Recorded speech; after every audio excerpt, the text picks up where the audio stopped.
Hey guys, what's going on? Emo Tempest here today, and today is a good day, and I think we all know why. Final Fantasy VIII Remastered came out today, and I already downloaded it. I'm excited to play it, and so I decided to come out with this little video talking about the 8 deck I built a little bit ago, and I tested out.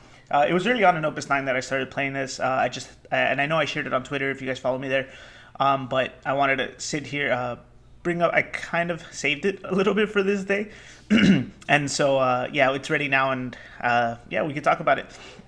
I'm actually excited that this deck might be a lot more playable now, going into after the Riku ban, mainly because it's.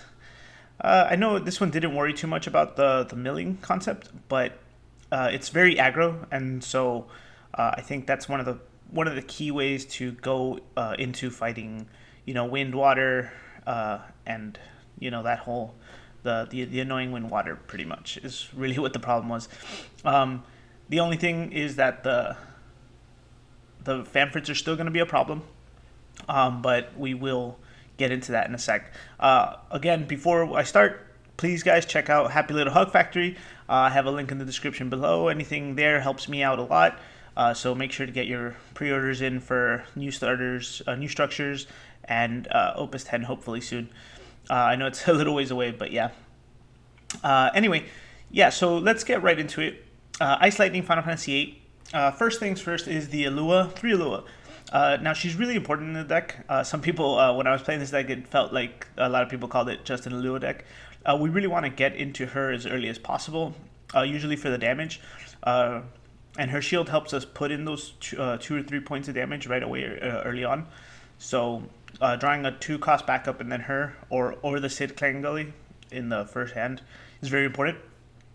Yeah, next is the triple Cypher. When Cypher enters the field, you may search for a Job Witch and add it to your hand. Now, Witch, I love that it's Job Witch. Lets us get forwards, backups, and it lets us get forwards and backups in this deck, and it's very important. Sometimes we're floating on 2 backups, and this will help close that out, help us round out the curve a little bit. So that's very important. But he's also 8, and that's going to help the Quistis. So getting Quistis into him is just going to work, to gel, make the deck gel a little better. I added a Maya in here just to kind of fit on theme with the aggro. I know she's a witch, so she is searchable by Cypher. And on top of that, we can choose a forward and dull it on the start of battle phase. I know her other abilities are a little lackluster, in my opinion, obviously. The Mobius one is pretty much dead for now until we get a lot more Mobius cards in the future. And I was going to try to add the Fusoya in here, but the new Fusoya, but I'm just like, nah, this deck it already has a lot more expensive stuff than I care for. But it's definitely, it's very useful at a 1 of. I wanted to add 2, but I really couldn't find a lot of space. This is the 3rd version I landed on. So there was the first version that had like everything 9, right? I mean everything 8, excuse me. And that one was really cloggy and it was very forced. So we started taking stuff out, and then we landed on a similar forward lineup as this one, and then the backups needed work. And then the backups, and this is the 3rd version where the backups make a little more sense. And the summon package is the idealist. Well, in my personal opinion, the ideal for this situation, what this deck does. Yeah, so Maya's good for that. I decided to play the Renoa L from Opus 6. And the main reason for that is because we really want to abuse some of the other abilities in this deck. Mainly the Quistis for the Quistis and Laguna for searching and filtering, speeding up the deck a lot if you're behind, or like if you're kind of drawing a little dull. And then the Ultimecia to close out the games, or Dark Fina to come back from games. And that's why that's why I like this deck a little bit, because it has those playable options, right? Like, if you're ahead, that's great, right? You're gonna win. So it seems pretty strong. Like, and Renault is gonna help with that too, because it'll help close out with the Finas or whatever if you need to. Also, it helps you kind of stall with Ultimecia if you need to like keep things frozen if you're like trying to buy turns or whatever. And it also has a good comeback ability to be able to, when you're at 5 and you can play Dark Fina twice, search the Bahamut Zeros, and anything really, the Glacias or Zaliras, anything like that, and it's going to be really helpful. So she's good. The Quistis, I I like her a lot. There's not as many targets as I would have liked in this deck, but it does. I think you miss it 1 in 4, which isn't bad. So it's something to work on. But again, I didn't want to fill the deck with 8 stuff and then just draw stuff that I don't need. The level question mark death never really gets a chance to work out. I thought it would be better, but with no way of knowing what's on the top, it's very risky and very uncalled for. Next is the Squall. Squall makes the deck. He also helps with having forwards on board. When we go Quistis into Renoa into him, it feels really good. And then if we have Ilua on board and then we do the haste, as her special, it really makes the deck really, really strong.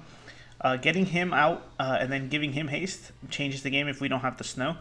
It kind of helps close out, so he's really good for that. And with the snow, he's even more threatening. The Laguna just helps. I tried playing the other Lagunas, and I feel like they're slower because I have to wait for the Squall.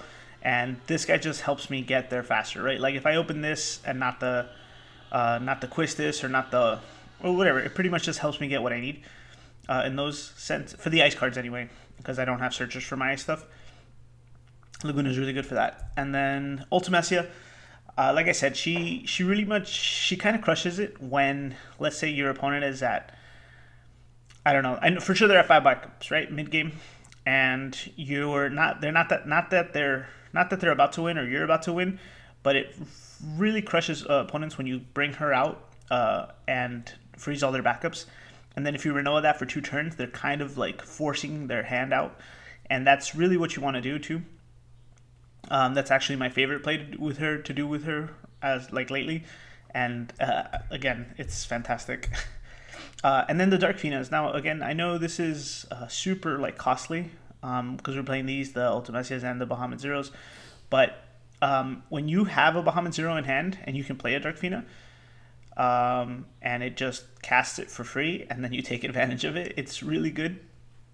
But also being able to search it because that's the idea, right? You want to keep your forwards on the field, and then you're gonna get the damage. You're gonna let your opponent hit you to 5 usually, and then you'll have, ideally the best scenario would be a Squall and the Ilua, maybe Maya, right, or something. Anyway, any other 2 forwards, right?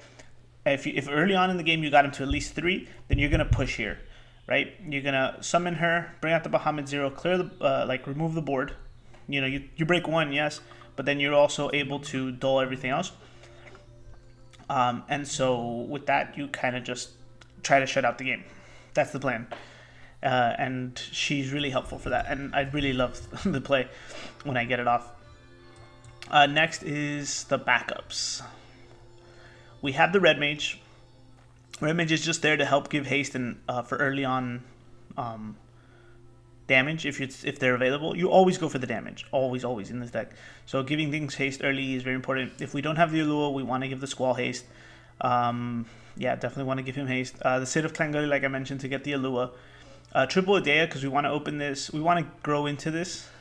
She's also another witch target, helps us get the Fina out. I mean, not the Fina, the Ultimecia out. Jill Nabat, so because we're dueling a lot, hitting on an EX burst and freezing or dropping it later in the game is very awesome too. Cocytus is the same reason we do that. We want to freeze things.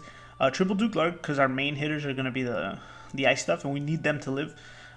We want Squall to live, and even though with Quistis out, but we want to make him bigger if we need to. Herdy is very important for the deck. Herdy not only helps us kind of go through the deck a little faster, kind of speeds up the tempo, but also helps us get Ilua back in when we need to. And I don't know if you guys have done this, if anyone's played Ice Lightning or, at least Herdy with Iluas in your deck. I don't know, obviously Ice Lightning is the only option here, but you can Ilua Special twice in 1 turn, which is great. Ilua has the protection to kind of live through the whole game. And like I was telling you earlier, when you want to close the game out, you should always have an Ilua on board. And so with Herdy there, you can, summon Quistis, summon Squall, summon or Ultimecia or whatever, right? They all do their thing, and then you can just tap for Herdy, get Ilua as special, and go in for it. And that's really what closes out. That really helps you finish off the game. I have 2 snows in here.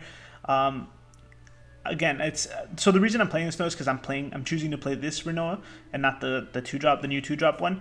So it kind of helps, again, still dulling everything and removing the obstacles in your way. And I know there's a lot of that in this deck, but again, it's not meant to go. You're not trying to go for a long game with this deck. You want to win in like the first 12, 15, or if not sooner. Um, any longer than that, any longer than the 12 turns, something like that, you're probably in a bad spot unless your opponent like doesn't have any way to negate your answers, right? Or like maybe they underestimate how many forwards you got or something like that. And that's kind of what's important too. So those are the backups. Very important to the Bahamut Zeros. I play triple Ramu because you want to watch out for like the Ishtola, and it's honestly it's one of the best EX firsts that they have right now, and that you can play on your own. So I kept that for the Lightning, 2 Glacias and 2 Zaliras. Yeah, they're both very useful for different situations. You got to keep an eye on things, right? Like if you're gonna be able to swing with like bring in Squall and then swing with Squall, and you still have something else and you don't have the snow, it's just it's very important. You can dull stuff and free stuff, so it kind of gives you both those options. And the Zalira is just for another board wipe, because I don't think the Christus will ever work, but it's very good for there's a lot of 5 and 3 and 5s are probably the most common. So if you're dulling everything anyway, the Zalira definitely helps out a lot. But yeah, guys, that's the deck. It's very simple, very short and sweet. I liked it. I hope you guys give it a try and let me know what you guys think. If you haven't either, go download the Final Fantasy VIII Remastered and go play it. Have fun. And then, yeah, talk to me about that too next time. But yeah, so I hope you guys like the deck. Try it out. Have fun. And I'll see you guys next time.